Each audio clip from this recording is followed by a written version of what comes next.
বিসমিল্লাহির রহমানির রহিম। আলিফ লাম মিম। যালিকাল কিতাবু লা রাইবা ফীহি হুদাল লিল মুত্তাকিন الذين يؤمنون بالغيب ويقيمون الصلاة ومما رزقناهم ينفقون والذين يؤمنون بما أنزل إليك وما أنزل من قبلك وبالآخرة هم يوقنون। আল্লাহ একটা কথা বললেন, একটা দুটা তিনটে চারটা পাঁচটা ছয়টা সাতটা আটটা। ও আমার মা, ওরে আমার বোন, ওরে আমার বেটি, কলিজার টুকরা সন্তান, হে আমার প্রিয় ভাই, আটটা কথা বলার পর আমার আল্লাহর ভাষাটা দেখেন। উলাইকা আলা হুদাম মির রাব্বিহিম।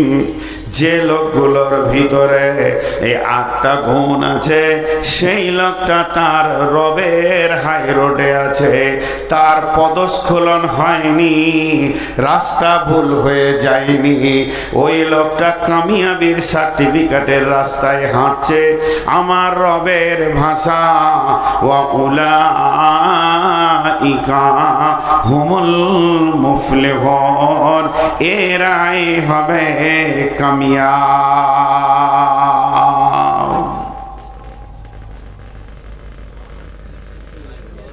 মাইকম্যান নাই নাকি? মাইকম্যান কোথায় আছেন ভাই আমার? মাইকম্যান, একবার আপনি আপনার মেশিনগুলো কন্ট্রোল করেন আর হালকা ব্যাকফিটের সাউন্ডটা দেন। আমার গলা বসে আছে আর আপনার বক্স ডিস্টার্ব করছে, আপনি যেখানে আছেন আসুন। তো কয়টা বললেন? ব্যাকফিট যেগুলো দিয়েছেন আপনি, সাউন্ডটা একটু বাড়ান ভাই, একটু বাড়ান। তো আটটা গুণ যার ভিতরে থাকবে, আল্লাহ বলছেন ও কামিয়াব, ও কামিয়াব, ও কামিয়াব। কত সুন্দর কথা! জি ভাই, কত সুন্দর কথা। ইস ঘর মে আগ লাগি है घर ही की चिराग से। আমরা কাগজ কলম নিয়ে এখানে যতগুলি বুদ্ধিমান বসে আছেন, আচ্ছা বলেন, আমি স্টেজের ওপরে, তার উপর আবার চেয়ার, তার উপরে বসেছি, আর আপনারা নিচে বসে আছেন, চটে বসে আছেন, দাম কার বেশি বলেন? এটাই ভুল, দাম আপনাদের বেশি। যে দাঁড়িতে মাল থাকে তার পাল্লাটা নামতেই থাকে, যার মাল নাই সে তো ওপর দিকে যাবে রে বাপ। তো আমার কিছুই পুঁজি নাই বলে আমি ওপরে আছি, আপনাদের মাল এত আছে যে আপনারা ভারী, এই জন্য নিচে আছেন। ওপরে বসাটাই যদি বুদ্ধিমানের লক্ষণ হতো, তাহলে বাঁদর হেডমাস্টার হতো, অনেক উঁচুতে থাকে। জি ভাই, তো আমি সেরকম একজন বাঁদরই ধরতে পারেন। তো আপনারা বুদ্ধিমান মানুষ, আমরা সকলে একটা অঙ্ক করছি যে এই বিশ্বে মুসলমানরা মরছে কেন এত। আপনি একটা বললেন, আমি একটা বললাম, ও একটা বলল, সে একটা বলল, টোটাল মুসলিমদের ট্যালেন্টেড ব্রেনগুলোকে লাগিয়ে দেওয়া হয়েছে। কে সবাই বলল। শেষকালে ধরেন কাবা শরীফের ইমাম সাহেব এসছেন, ওনার কাছে তো জেনারেল কিছু নাই, যা আছে লোড কোরআন আর হাদিস।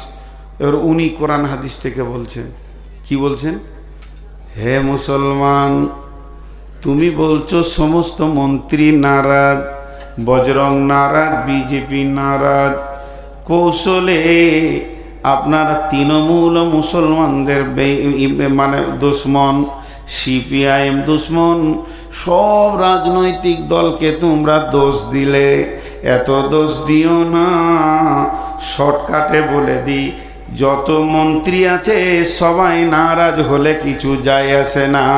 হে মুসলমান, তোমাদের আমলের কারণে স্বয়ং তোমাদের মালিকই তোমাদের ওপরে নারাজ। জি, আল্লাহ রাজি আছে? একজন উঠে দাঁড়িয়ে বলেন যে আমার সকাল থেকে সন্ধ্যা আমি যে আমল করি আমার আল্লাহ আমার উপরে রাজি আছে। সে যে মেন মালিক সেই নারাজ। হাজি, স্বামী যদি তালাক দেয় তাহলে ননদ ওকে বিরিয়ানি খাওয়াবে না শ্বশুর বলবে একটা শাড়ি এনে দি? যে মেন সেই ছেড়ে দিয়েছে। হ্যাঁ, আর আল্লাহ রসুল বলেছেন ফরজ নামাজকে ইচ্ছা করে ছেড়ে দিলে আল্লাহ তোমার সঙ্গে সম্পর্ক ছেড়ে দেবে। আজকে মুসলমানরা কি এমনি মরছে গো? আজকে মুদি আছে বলি জানে বেঁচে আছেন। যদি ওইখানে উমার ফারুককে বসানো হতো তাহলে প্রথমে আম্মাকে কতল করতো। এ বেঈমান, তোকে আগে কতল করি। জি, আল্লাহ রসুল বলছেন, সহি হাদিসের মধ্যে আছে, নবীজি বলছেন আমার মন চাইছে, আমার মন চাইছে। কার মন এটা বলেন? জোরে বলেন, কার মন? রসুলের মন। কি চাইছে? যারা আজান শুনে ঘরে নামাজ পড়ে, নামাজ পড়ে না লয়, যারা আজান শুনে মসজিদে আসে না ঘরে নামাজ পড়ে, একদল যুবককে ডেকে লকড়ি নিয়ে এসে তাদের ঘরগুলোকে জ্বালিয়ে দিই।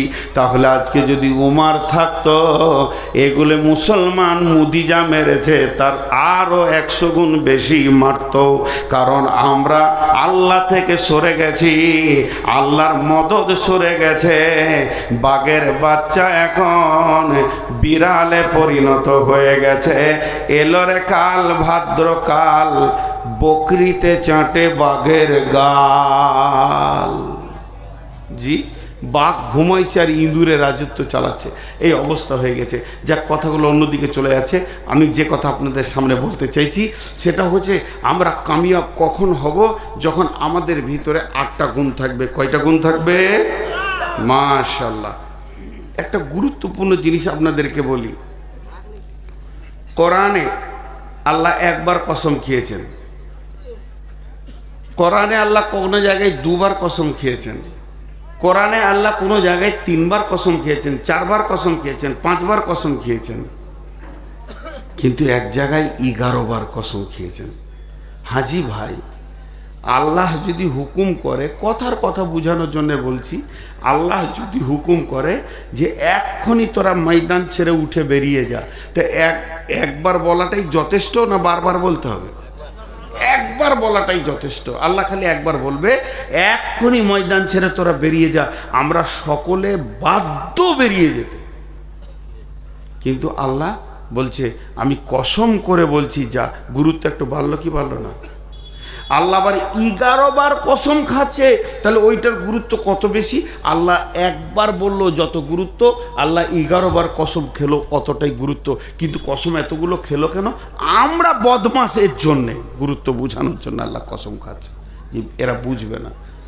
ইনি আমাকে বলছেন ভাই পানি খান, আমি খাবো না। না খান, না খাবো না, না খান। হ্যাঁ, আল্লাহর কসম করে বলছি খাবো না। তখন উনি ভাবছেন যে রেগে গিয়েছে। এরপরে আবার আস্তি করে বলছে এক ঢোক খান। এবার আমার জানটা কত জ্বলাইছে। তখন আমি বলছি আল্লাহর কসম, আল্লাহর কসম, আল্লাহর কসম, আল্লাহর কসম। 11বার বলে বললাম আমি পানি খাবো না। তখন উনি বুঝে নিলেন একদম তুঙ্গে উঠে গেছে, আর বলা যাবে না, কারণ কসম খেয়েছেন। তো আমার আল্লাহ শুধুমাত্র একটি কথা বলবেন বিশ্ববাসীকে, তার জন্যে 11টা কসম খাচ্ছেন। একটা ছোট্ট কথা, কথাটা অনেক লম্বা নয়, অনেক চওড়া নয়, মাত্র ছোট্ট একটি কথা বলার জন্যে আমার রব 11বার কসম খেয়েছেন। হে আমার মা, ওরে আমার বোন, ওই কথাটা কি একটু ধ্যানের সঙ্গে শোনেন। আগে আল্লাহর কসমগুলোকে বলি, ওয়াশ শামসি ওয়া দুহাহা ওয়াল কামারি ইযা তালাহা ওয়ান নাহারি ইদা দাল্লাহা ওয়াল লাইলি ইদা ইয়াগশাহা ওয়াস সামাই ওয়া মা বানাহা ওয়াল আরদি ওয়া মা তাহাহা ওয়া নাফসিন ওয়া মা সাওয়াহা ফাআলহামাহা ফুজুরাহা ওয়া তাকওয়াহা। 11টা কসম হয়ে গেল। এবার আল্লাহ 11টা কসমের পর বলছেন কাদ আফলাহা মান যাক্কাহা ওয়া কাদ খাবা মান দাসাহা। মাত্র 2টি শব্দ, ছোট ছোট 2টি শব্দ আল্লাহ বলবেন। 11খানা কসম খেলেন, তাহলে জানতে হবে এই কথা দুটি কত গুরুত্ব। আল্লাহ 11টা কসমের পর বলছেন ওই লোক বেঁচে যাবে যে পাক, আর ওই লোক ফেঁসে যাবে যে না পাক, যে পবিত্র আছে। কাদ আফলাহা মান যাক্কাহা ওয়া কাদ খাবা মান দাসাহা। ওই লোক বেঁচে যাবে যে পবিত্রতা গ্রহণ করেছে, ওই লোক ফেঁসে যাবে যে অপবিত্র অবস্থায় জীবন কাটাচ্ছে। বন্ধুরে, এত সহজ কথার ভিতরে আমার রবের 11টা কসম কেন আসলো? তাহলে বুঝতে হবে এখানে তথ্য আছে, এখানে গুরুত্ব আছে। তাই আমার আল্লাহ 11টা কসমের পর এটা বলছেন। তাহলে পাকের কথা যখন বলেছেন আর জালসা শোনা যাবে না, এক্ষুনি সবাই উঠে চলেন, নদীতে চলে যায়, সাবান দিয়ে ডুবে যায়। আবার মা বোনেরা আপনারাও বাড়িতে গোসলখানায় চলে যান, সাবান নিয়ে ঢুকে যান, মাথা থেকে পা পর্যন্ত পাক করে নিব যে আমি পবিত্র হয়ে যাব। আর আমার রব বলেছে তুই পবিত্র হলে বেঁচে যাবি, জাহান্নাম যাবি না জান্নাতে যাবি। না পাক থাকলে ফেঁসে যাবি, জান্নাত যাবি না জাহান্নাম চলে যাবি। গোসল করে নিব। আল্লাহ তো এটা বলেননি। বন্ধুরে আমার, মা আমার, বোন আমার, আল্লাহ যেটা বলতে চেয়েছেন, আম্মা জান আয়েশা রাসূলকে প্রশ্ন করলেন, ইয়া রাসূলুল্লাহ, সব থেকে বড় পাক কি, সব থেকে বড় পবিত্রতা কি, আমাকে শিখিয়ে দেন, আমি সদা পবিত্র হয়ে থাকব। আল্লাহর নবী বললেন, আয়েশা রে, সব থেকে বড় পবিত্র হলো তুমি যেন জবান দিয়ে হারাম খেয়ে নিও না। হারাম এমন একটা জিনিস, যে ব্যক্তিটা হারাম খেয়ে নেয় তার গোটা শরীরটা নাপাক হয়ে যায়। অতএব এই হারাম থেকে রক্ত হয়, ওই রক্ত থেকে মাংস, হাড্ডি সমস্ত শরীরে হয়ে যায়। ওই লোকটি যদি সারা জীবন তেলাওয়াত আর তাহাজ্জুদেও কাটায়, যতক্ষণ পর্যন্ত সোনার খাদ আগুনে বের করা ছাড়া দ্বিতীয় কোনো রাস্তা নাই, তেমনি ওই লোকটাকে আল্লাহ জান্নাতে তখনই দেবেন সেই পরিমাণ খাদকে জাহান্নামে আগে বের করে নেবেন, তারপরে দেবেন। এর জন্য আমার আল্লাহ বলেছেন যতগুলি আমি হারাম করেছি এবং নিষেধ করেছি, আমার নবী যতগুলি হারাম করেছে, নিষেধ করেছে, এর থেকে বেঁচে থাকার নাম হচ্ছে পাক, আর এগুলোকে গ্রহণ করার নামই হচ্ছে না পাক। অতএব কাদ আফলাহা মান যাক্কাহা, যে নিজেকে পবিত্র করবে সে বেঁচে যাবে। ওয়া কাদ খাবা মান দাসাহা, যে লোকটা না পাক থাকবে ওই লোকটা ফেঁসে যাবে।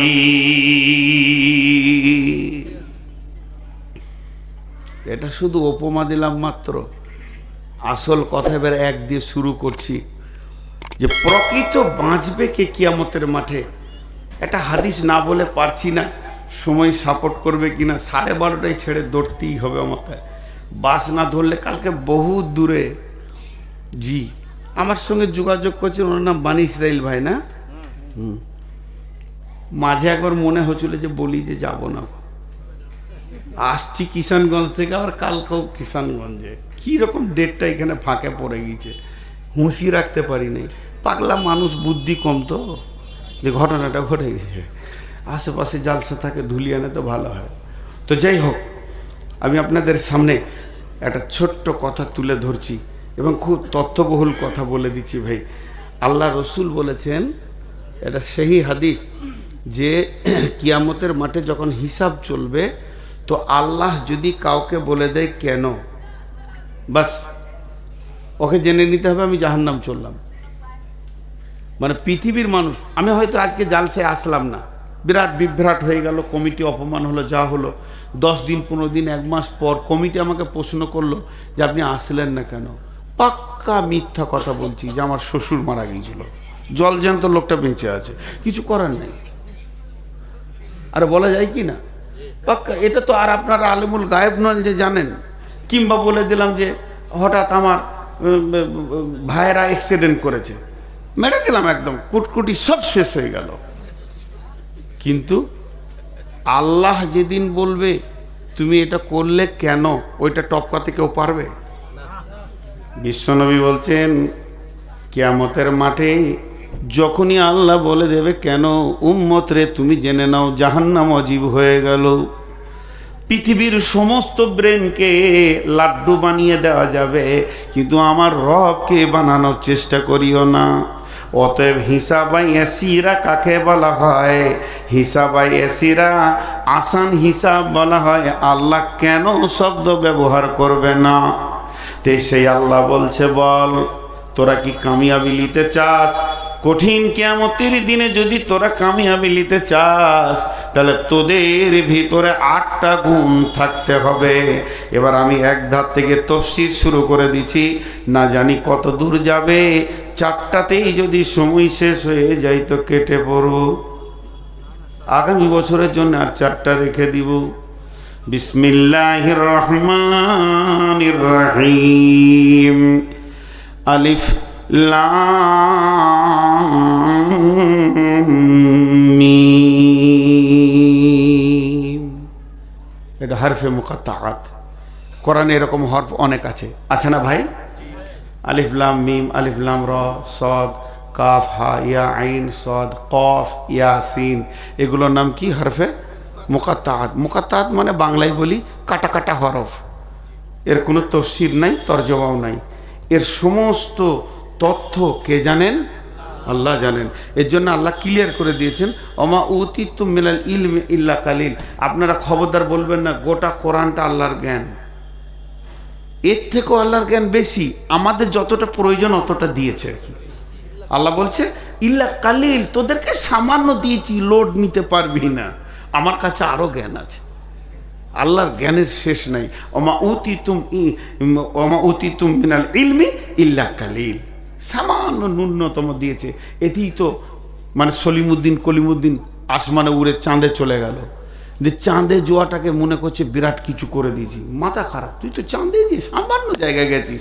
আমার নবী সাত্যবক আসমান সিদরাতুল মুনতাহা ভেদ করে আর সে মহল্লা পৌঁছিয়েছে। সারা বিশ্বের বিজ্ঞানীকে চ্যালেঞ্জ থাকলো এবং বর্ণনা দিয়েছেন কোন কোন জায়গায় কি দেখলাম। জি ভাই, করেছেন কি করেননি? তো চাঁদে জোয়াটাকে নিয়ে তো হই করার কোনো হাততালি মারছে, বলছে ওখানে পায়খানার ব্যাগ পাওয়া গেছে, আর কিছু খুঁজে পেলি না বা। জি ভাই, হ্যাঁ, হজরত উমারকে ওর বাপ থাপ্পড় মেরেছিল ছোট অবস্থায়, উঁট চড়াতে দিয়েছে, উঁট হজরত উমারকে, আর মাথায় উঁটের গোবর আছে। দেবো যে ওই তোর মাথায় গোবর কেন রে? উমারের আব্বা, তোর মাথায় গোবর কেন রে? হজরত তোমার নিজে বলছেন আমি আব্বাকে বললাম আব্বা উঁটগুলো যখন খোলা ময়দানে মরুভূমিতে চড়াচ্ছিলাম, প্রখর রোদ, কোথা ছায়াতে বসবো তো উঁটের পাছাতে বসেছি, আর উঁট তখন ওই সুযোগেই আমার মাথাতেই লেদেছে। তখন মারলে পরাত করে গালে এক চর, 20টা উঁট চড়াতে পারিস না, তোর মাথায় কি গোবর ছাড়া আর কিছুই নাই, কেমন করে দুনিয়া করে খাবি রে? মা বাপ যা বলে সন্তানকে তাই বললেন। কিন্তু হযরত উমর বলছেন আমার আল্লাহ আমার মতো অধমকে দিয়ে 18 লক্ষ বর্গ মাইলের শাসন চালাচ্ছে, যেদিন একটাও জিনা ব্যভিচার হয়নি। আজকে বিশ্বনবী 23 বছর রাজত্ব চালিয়ে গেছেন, 3খানা রেপ কেসের আসামি পাওয়া গেছে, 3 জনের সাজা হয়ে গেছে। আর ইংল্যান্ড যে পাশ্চাত্য দেশ বলে আমাদের কাছে জ্ঞান লে, কেমন করে রাষ্ট্রবিজ্ঞান পড়বি এখানায় আমেরিকা প্রতি মিনিটে 2.5 থেকে 3 হাজার মেয়ে ধর্ষণ হচ্ছে, কিছুই করতে পারছে না। অতএব বন্ধুরে আল্লাহ তাবারাক ওয়া তাআলা বলছেন সামান্য ন্যূনতম জ্ঞান দিয়েছি, এতেই তুমি চাঁদে গিয়ে খালি আল্লাহ নাই বলে দাও। শুনে নাও, আমার নবী সিদরাতুল মুনতাহা গেছে, তো আলিফ লাম মিম, এটা হলো হরফে মুকাত্তাত। এর ভিতরে কি গভীর তথ্য আছে এর মাত্র আল্লাহ ছাড়া কেউ জানে না। প্রত্যেকটি মুফাসসির লিখে দিয়েছেন ওর নিচে ওয়াল্লাহু আ'লামু বিমুরাদি, এর ব্যাপারে আল্লাহ যথেষ্ট জানে। কোরআন কয় পারা? আর একবার জিজ্ঞেস করব, কোরআন কয় পারা? আর একবার জিজ্ঞেস করি, কোরআন কয় পারা? কিছুই জানেন না। কোরআন 40 পারা, কোরআন 60 পারা, কোরআন 90 পারা, কোরআন 120 পারা আছে না? শরীয়ত, তরিকত, হাকিকাত, মারিফাত, তান্ত্রিক, তামাসিক, যান্ত্রিক, রাজসিক, পীর বাবার কাছে আছে বাকিটা। পীর বাবার কাছে আছে, শুধু দিয়েছে আমাদেরকে এতটা, বাকি পীর সাহেবের কাছে গেলে পাওয়া যাবে। জোরে বলেন নাউজুবিল্লাহ। এদের সব থেকে বড় মুফাসসিরের নাম কি জানেন? এই বেদাতীদের বড় মুফাসসিরের নাম হলো মনসুর আলী চিশতি, কুষ্টিয়া, বাংলাদেশ বাড়ি। সে অনেক ছন্দ লিখেছে। সেই ছন্দের মধ্যে বলছে কি, সোনার আদমের বিসমিল্লার ফল পাইবি রে একদিন, ওরে কোরআনে তোর লেখায় আছে আহলি পিলামার মিম, সোনার আদমের বিসমিল্লার ফল পাইবি রে একদিন, কালেমা পড় মুখে, মাথা নামাজ পড় মাথা ঠুকে, উকিল না ধরলে মামলা দায়ের করবে কে, সোনার আদম রে বিসমিল্লার ফল পাইবি রে একদিন। আর পাশে একটা খালি দুয়ারি থাকবে, ও মাঝে মাঝে বলবে আয় হাহারে, ও কিচ্ছু জানে না, অতি 20 টাকা পায় আর কি, আয় হাহারে। শেষ হয়ে গেল। এরা আলিফ লাম মিমের তর্জমা করতে গিয়েছে, বলছে এটা তথ্য আমাদের পীর সাহেব জানে, কেউ জানে না। এর জন্য একজন মুফাসসির বলছে, শুনে লাও, লাম থেকে মালাক, মালাক মানে ফেরেশতা, আলিফ থেকে আল্লাহ, মিম থেকে মোহাম্মদ, লাম থেকে মালাক জিবরাইল, আল্লাহ মোহাম্মদ জিবরাইল এর ভিতরেই জড়িত আছে। পৃথিবীর কেউ এ তর্জমা জানবে না। অতএব আল্লাহ বলেন আলিফ লাম মিম। এটা শেষ হয়ে গেল। এইটাকে নিয়ে বললে অনেক সময় চলে যাবে। নাম্বার 1, যালিকাল কিতাব লা রাইবা ফীহি। 1 নম্বর দিয়ে ধরলাম, 8টা নম্বর আসবে। যালিকাল কিতাব লা রাইবা ফীহি। আল্লাহ বলছেন এই কিতাবটার মধ্যে কোনো সন্দেহ নাই। আপনারা বলেন সন্দেহ আছে?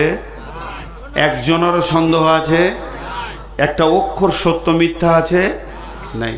সব কি সত্য, এর মধ্যে কোনো সন্দেহ নাই। আল্লাহ চ্যালেঞ্জ দিয়েছেন, ওয়াইন কুনতুম ফি রাইবিম মিম্মা নাযালনা আলা আবদিনা ফাতু বিসূরাতিম মিন মিসলিহি ওয়াদউ শুহাদাকুম মিন দুনিল্লাহি ইন কুনতুম সাদিকিন। হে বিশ্ববাসী, যদি আমার আল্লাহ আমি আমার গোলামের ওপরে যেটা নাজিল করেছি এটা তোমাদের মিথ্যা মনে হয়, যদি তোমাদের সন্দেহ হয়, তাহলে এরকম একটা কিতাব, এরকম একটা ছোট্ট সূরা লিখে দেখিয়ে দাও।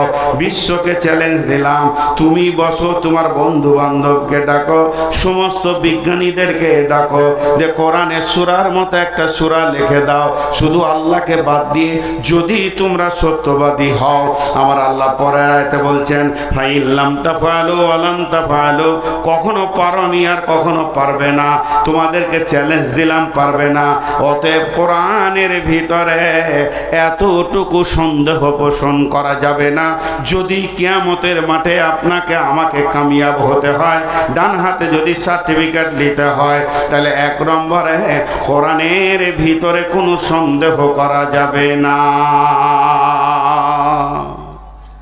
একটা কথা আমি বহুবার বলেছি, আপনারা ইউটিউব খুললে পেয়ে যাবেন, বক্তব্য হয়তো হাজারো বার শুনেছেন। বিশ্বনবী কি লিখতে পড়তে জানতেন? জোরে বলেন, জানতেন? জানতেন না। তার 4টা কারণ আছে। 4টা কারণের মধ্যে সব থেকে বড় কারণ 2টি, যে আল্লাহ রসুলকে পড়াবে এই সাহসটা কার আছে? কার বুকে এত সাহস আছে নবী মোহাম্মদকে বলবে আই তোকে পড়াবো? হ্যাঁ, সে তো সারা পৃথিবীর গুরুর গুরু, নবীদের নবী। আর আল্লাহ এটা মেনে নিতে পারেননি যে আমার রসুলের কেউ শিক্ষক হয়ে যাক, যে শিক্ষক হবে তার সম্মান বেড়ে যাবে, এটা নিতে পারেননি। 1 নম্বর। আর 2য় নম্বর হচ্ছে যে আল্লাহ তার উপরে কোরআনকে নাজিল করছে, ওই জন্য নিরক্ষর রেখেছেন, যে যাতে করে কাফের বেঈমানেরাও যেন না বলে যেটা মোহাম্মদ গোপনে লেখে। আবু জাহেলও পর্যন্ত বলার ক্ষমতাটা পায়নি, ওটা বলবে কি করে? ও তো লিখতেই জানে না। তাহলে কোরআনটা কার? আল্লাহর। যদি উনি লিখতে জানতে তাহলে মানুষ সন্দেহ করত। এই জন্য কোরআনে কোনো সন্দেহ করা যাবে না। তারপরে 2 নম্বর, হুদাল্লিল মুত্তাকিন। এই কোরআন হেদায়েত দেবে, কাকে দেবে? মুত্তাকিদেরকে হেদায়েত দেবে, কাফেরকে দেবে না, বেঈমানকে দেবে না, মুশরিককে দেবে না, ফাসিককে দেবে না। যদি আপনার হৃদয়ের ভিতরে আল্লাহর ভয় না থাকে তাহলে কোরআন থেকে সে হেদায়েত পাবে না। কোরআন নিজে বলেছেন ইদিল্লু বিহি কাসীরা ওয়া ইয়াহদি বিহি কাসীরা ওয়া মা ইদিল্লু বিহি ইল্লাল ফাসিকিন। এই কোরআন পরে অনেকে পণ্ডিত হয়ে হেদায়েতের রাস্তা পেয়ে গেছে, নূর পেয়ে গেছে, আবার অনেকে কোরআন থেকে বিভ্রান্ত হয়ে গেছে। কোরআন তাকে হেদায়েত দিতে পারবে না। হেদায়েতের মালিক নবী মুহাম্মদ সাল্লাল্লাহু আলাইহি সাল্লাম ছিলেন না। হেদায়েতের মালিক আল্লাহর কালাম পাক নয়, হেদায়েতের মালিক হলেন আল্লাহ। ইন্নাকা লা তাহদি মান আহবাবতা ওয়ালাকিন্নাল্লাহা ইয়াহদি মান ইয়াশা। আল্লাহ তার নবীকে বললেন, নবী হে, তুমি চাইলেই লোক হেদায়েত পেয়ে যাবে, এটা হবে না। আমি যাকে চাইবো সে হেদায়েত পাবো। হিন্দাকে আল্লাহ চেয়েছেন, হিন্দা রসুলের চাচার কলিজা চাবানোর পরও হেদায়েত পেয়ে গেল। আল্লাহ তাবারাক ওয়া তাআলা চেয়েছেন মানে ওয়াইসি হেদায়েত পাবে। আমির হামজাকে ওয়াইসি কতল করার পরও সে হেদায়েত পেয়ে গেল। আল্লাহ চাইনি আবু তালেব হেদায়েত পাবে, কারণ তার ভিতর নাম হচ্ছে আবু তালেব, আর দিলের ভিতরে কোনো তলব ছিল না। এর জন্যে রসুল 1000 চেষ্টা করে তাকে হেদায়েত দিতে পারেননি। তাই আমার রব বলছেন, এই কোরআন থেকে যদি কেউ মনে করে যে আমি হেদায়েতের নূরটা কোরআন থেকে নিব, এখান থেকে আলো নেব, কামিয়াবির রাস্তাতে হাঁটবো, আল্লাহর কাছে ডান হাতে সার্টিফিকেট নেব, তাহলে তাকে মুত্তাকি হতে হবে, আল্লাহ ভীরু হতে হবে। তার দিলের ভিতরে যদি আল্লাহর ভয় না থাকে, ওই লোকটা কোরআন থেকে লাভ নিতে পারবে না। আল্লাহর কি কুদরত, লাঠির ভিতরে শরবত। কি বলেন তো? আখ। হ্যাঁ, আখ। আচ্ছা বলি, একটা ভালো মজবুত আখ নিয়ে এসে আপনাকে দিলাম, রস বের করতে পারবেন কি না দাঁত দিয়ে? এটা কত সুন্দর মাল আল্লাহ দিয়েছে। মারবে চাপ তো আর রস চু করে টানবে, খাও। কিন্তু যার দাঁত নাই, একটাও নাই, কি করবে? জি না, ওর যার দাঁত নাই সে আখ থেকে কোনো ফায়দা নিতে পারবে না। কেন? দাঁত নাই এই জন্যে। তো কোরআন হলো আখের মতো, এর ভিতরে মধু আছে, এত মধু আছে আপনার জীবনের সব রোগ সেরে যাবে। কিন্তু যার দিলে আল্লাহর ভয় আছে সে কোরআন থেকে লাভ নিতে পারবে, আর যার দিলে আল্লাহর ভয় নাই ও কোরআন থেকে লাভ নিতে পারবে না।